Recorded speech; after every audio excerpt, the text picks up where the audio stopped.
जय acidic शेतकरी मित्र हो, प्रश्न तुमचे उत्तर आमचे या सदरामध्ये आपलं स्वागत आहे।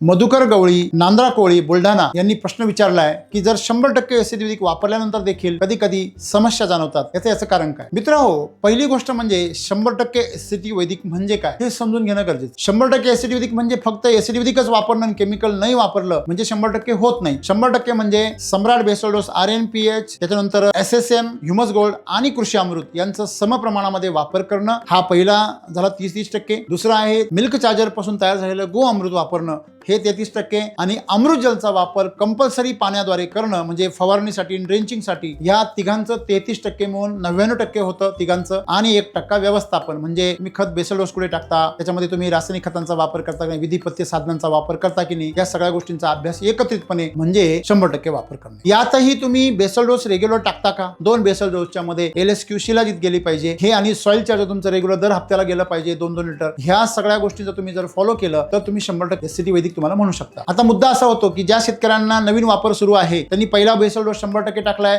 आता 1-2 महिने झाले तुम्ही 100% वापर करताय, परंतु तुमची माती जर नापीक असेल तर ती सुपीक होण्यासाठी किमान 3 बेसल डोस घेते। मग ती 3 बेसल डोस 3 पिकांमध्ये घेईल किंवा एकाच पिकामध्ये 3 बेसल डोस घेईल। जसं एखादा फळबाग आहे त्याला सलग 3 बेसल डोस लागतील। तर अशा प्रकारे तुम्ही 3 बेसल डोस होईपर्यंत जर संयम ठेवला आणि सातत्याने वापर चालू ठेवला, 2 बेसल डोसच्या मध्ये LSQ शिलाजी ट्रीटमेंट करत राहिलात, अमृत जलचा रेग्युलर वापर करतायत, अशा परिस्थितीमध्ये तुम्हाला समस्या जाणवणार नाही। आणि नवीन असल्यामुळे तुम्हाला पाठीमागे तुम्ही रसायन वापरलेले, शेणखत खराब दर्जाची वापरलेली आहे, कोंबड खत वापरलेले आहे, अशा परिस्थितीमध्ये तुम्हाला त्रास होऊ शकतो। कधी तुम्ही जैविकचा वापर खूप केला आहे, अशा हिस्ट्रीमुळे 100% एसिडिक वैदिकची सुरुवात करून देखील समस्या जाणवतात। पण ह्या समस्या तुम्हाला 3 बेसल डोस पर्यंत जाणवणार आहे। 3 बेसल डोस नंतर एकदा तुमची जमिनीची सेंद्रिय कर्बाची पातळी जेव्हा 1% पुढे पार करते, तिथून पुढच्या काळामध्ये समस्या येत नाही। तुम्हाला उत्पन्नाचे नवीन रेकॉर्ड्स तयार होतात। 100% एसिडिक वैदिकचा अर्थ आपण समजून घ्या। दुसरी गोष्ट, जर सुरुवात केलेली असेल तर 3 बेसल डोस पर्यंत आपण संयम ठेवा। पण जर आपल्याला समस्या येतच असतील तर अपवाद म्हणून तुम्ही मला संपर्क करू शकता।